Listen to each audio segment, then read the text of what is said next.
Week 1 is in the books, which means we are in the middle of what we call overreaction week. Everybody's overreacting for the guys that put up 5 fantasy points, the Amon-Ra's, the Travis Kelce's, the Jamar Chases that ruin their fantasy football weeks. But that means the number one time to buy low and make trades before players skyrocket in value is right now. And I'm going to give you that exactly in this video, as well as a bunch of different trade options and packages you can make to get these guys on your team pretty easily. As we get into it, please go ahead and drop a like. It takes 2 seconds. It means a ton to me as a creator. I don't like to waste time. Week 1 is just statistically a lower week for fantasy football. And I know a lot of you guys feel that too, because I've seen it in my comments. People are talking about, why is everybody underperforming this week? I feel like it's a dud week because it statistically was. And just to cover all the bases, a few quick guys that are buy lows, but it's pretty obvious and you can't technically buy low on them because they were drafted so high. Amon-Ra, he put up 4 fantasy points. Trey McBride, not really worried about it. He had a bad game, but he had 9 targets still. Jamar Chase, 10 points. That's a buy low for me if you can get them. The Bengals just always start slow in their first week or two. It's just what they do now. But now that we have that out of the way, again, you can go get those players. It's going to be a little bit harder. Bijan Robinson, a bit of an unconventional buy low. And hear me out on this because you need to send an offer. Just trust me. You might look at Bijan and say,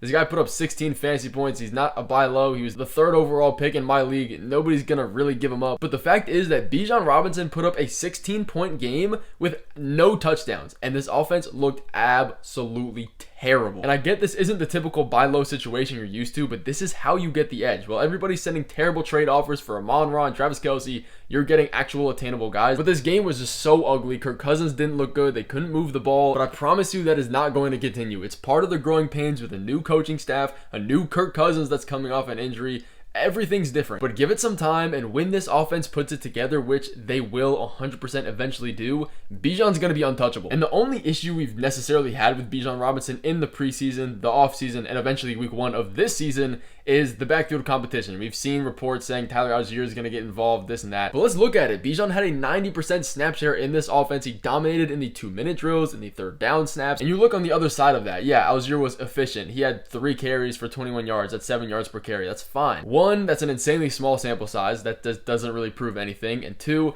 there's not going to be any backfield competition. Algier has proven in this week 1, the coaching staff doesn't really want to get him involved like that. And when you have a generational talent like Bijan, you're not going to do that. But that's all understandable. That's not crazy numbers. But the day that Bijan does break out legitimately is coming very, very soon. And this is the lowest buy low situation you're going to get because everybody's looking at the Saquons and the Joe Mixons that put up 30 fantasy points. And the Bijan owner's looking like, where is that for me? So now is your time to take advantage from that. I guarantee you Bijan is such a good value, even though he put up 16 fantasy points. When this offense puts it together and when he starts scoring touchdowns, he's untouchable. Put a J.K. Dobbins and some other mid-tier wide receiver together. A general rule of thumb for buy lows and just trading in general is you always want to be doing 2-for-1s to get that one. If you're in a 12 team or less, depth doesn't really matter an insane amount because you can play the waivers and get a pretty good bench from that. So you want to be doing 2-for-1 to get the better player, get a positional advantage at every starting spot in your lineup.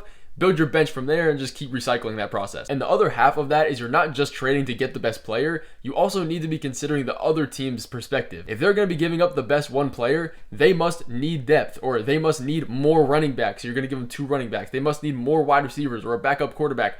You want to be looking for what they need more than what you're getting and make your trades from there. But the next guy is an absolute amazing buy low, and everybody's going to be on this, so you can't send stupid trades like J.K. Dobbins and Jaden Reed for him. It's going to be Marvin Harrison. But there is a real way you can go about this and make this trade work. You just have to be smart. The big point here of why I'm not worried about Marvin Harrison, even in the slightest bit, is that rookies start slow. It's a historic fact. Rookie wide receivers in general always start slower than they finish, and halfway through the season, around when their bye week happens, they start picking it up and actually winning leagues. And when people trade for them halfway through the season, that's how you win the league. And obviously this is a great time to buy low because he just put up 1 catch for 4 yards. That is insane. But 2 points that make that even crazier. 1, that the Cardinals put up 28 points and he only had 4 yards and 1 catch of that. But what's even crazier than that is that Marvin Harrison had a 95% route participation rate. He ran a route on 56 out of the 61 total snaps in this entire offense for the wide receivers. That is so crazy considering how little usage he got. A terrible game for sure, but that's an amazing sign coming from a rookie wide receiver. If your very first game in the NFL, you are running every single route you possibly can. It tells us that he's going to eat. Do not overreact for 1 week. I know it was bad. For anybody that's still worried, look at the rest of the teammates. Michael Wilson, he had 1 catch. Trey McBride, 5 catches. Greg Dortch led the team, 6 catches.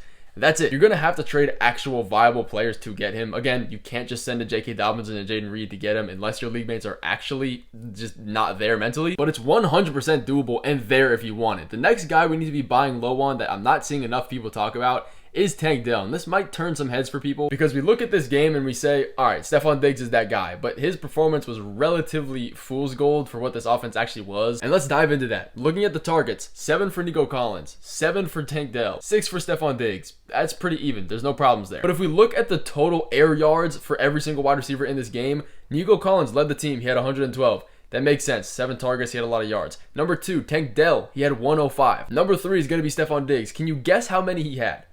Take a possible guess on how many air yards this guy had. 50, 60 maybe?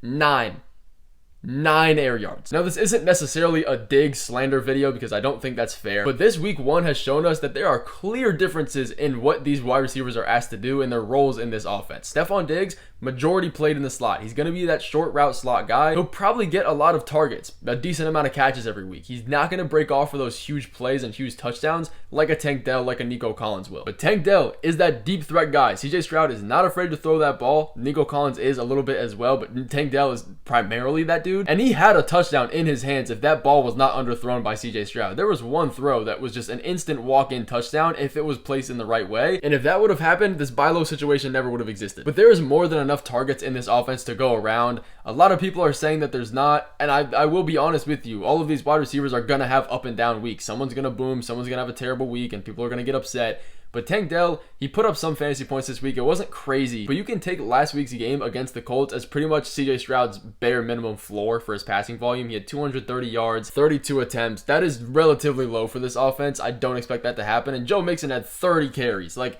I get it. This team has come out and said that they want to give Joe Mixon a workhorse role, but 30 carries a game is absolutely insane. That's not going to continue. Maybe more like 20, 25. That's understandable. But they're going into a matchup this week against the Bears that should relatively be pass first for both of these offenses. You can get him in a 2-for-1 package for a guy like Raheem Mostert and Quentin Johnston. But a tight end I love in this situation. A lot of people had terrible tight end starts. It's not the Mark Andrews. It's not the Travis Kelce. It's going to be Evan Engram. And I love this because the Jaguars had a very, very low volume passing offense this week. But everybody's worried about him because they see the 1 fantasy point he put up. And we look at what we had. 21 pass attempts. That is insanely low for this offense and really any offense in general. Then we look at Evan Engram. He had 4 targets out of those possible 21. That tied the team for first. So it's not like the target volume wasn't there. It was just a bad passing volume game. He is still a top 5 tight end, and all of our tight ends here have had down and bad weeks. It's really nothing crazy. Some people may be worried about the other tight end usage here. He only saw 66% of the snaps. He was on the field for 66% of those. We also had 2 backup tight ends playing 30 and 20% of the snaps. Now, if you're wondering how that math is mathing, they ran multiple 2 tight end sets, so the snap percentage doesn't equal 100. But both of those tight ends combined for 50% snaps, and they did not have 1 target. They're not receiving tight ends. Evan Engram is that guy. He's been that guy. There's nothing changing. And a lot of people are worried about that, the 1-point fantasy game, and some wide receiver competition with Brian Thomas getting a touchdown and Gabe Davis. We are not worried about that. I honestly would trade 1-for-1 with Isaiah Likely if I have him on my team. I'd take Evan Engram. But moving into another unconventional buy low, it is going to be Josh Jacobs. And this one does come with a little bit of caution tape around it, so stick around for this. The big, obvious, overarching reason for this is Jordan Love is injured. He's going to be out this week, and who knows how many more weeks past this. At the time of this recording, that really hasn't been formulated yet. But with Malik Willis starting against the Colts this week, everybody in this Packers offense, their value goes down. Ceiling, floor, everything, it's not going to be a good look. And then we look at last week. Josh Jacobs didn't have a great game, 12 fantasy points, 11 in half PPR leagues. That's not crazy for a guy that we drafted in probably your 5th plus round. And we do have to be realistic. With Levis in this offense, there is no possible way that Josh Jacobs is averaging 5.5 yards per carry. He's not going to be as efficient. It's just going to happen when you have backup quarterbacks in there. So what this means is that every single Josh Jacobs owner that exists in fantasy football is going to be fed up, and they're going to be upset because they wasted a 4th, 5th round pick on a guy that's not producing anything. I guarantee you're going to see everybody panicking, and that is when we come in and buy him for the low. He's probably going to be the lowest value of buy lows comparatively to all these stars. Josh Jacobs is going to be in everybody's buy low videos next week, and however many weeks Jordan Love is going to miss, he's going to be in all of those. So if you want to stay ahead in fantasy football, subscribe to this page. You're here for a reason already. But Jacobs can still catch passes. With backup quarterbacks in there, he's probably going to increase his routes run out of the backfield and targets just for a safety blanket for them. And he is built for a workhorse role, so it's not like he's going to be trash splitting time with other running backs. Now, there is Marshawn Lloyd and another running back in this backfield.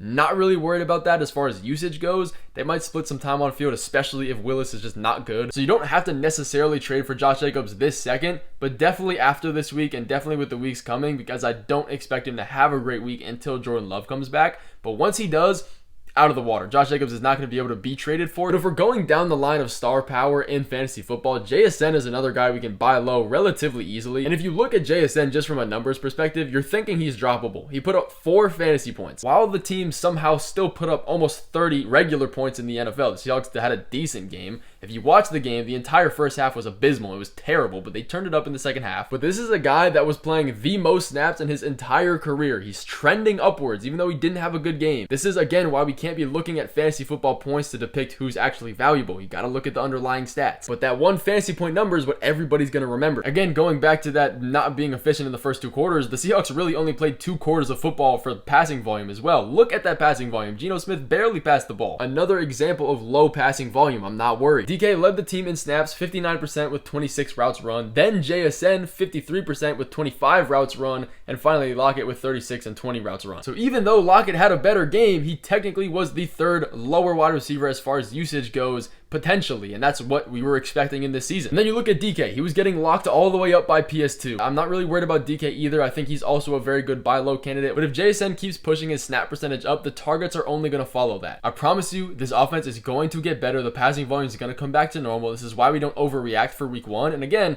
DK Metcalf's is a decent buy low as well. When you're being shadowed by Patrick Surtain, there's really not much you can do. He was blocking a lot for these running backs. He didn't do much. That's understandable. DK is one of those guys that a lot of owners have a lot of frustration about already because he has this kind of history before. We'll have boom and bust weeks. So DK you can get for relatively low as well. I'm fine with either of these guys. I do think Tyler Lockett is on the way out. All these other 2 wide receivers are obviously on the way up. DK's already up. He's there already. But that is going to finish off this video. I appreciate you guys watching all the way through. I will be dropping a video on the top players we need to be selling high. If you see a trade come your way for those guys, do not accept it. And if you have them on your team, think about trading them for maybe one of these buy low candidates. I will see you guys in that video. I hope to see you there.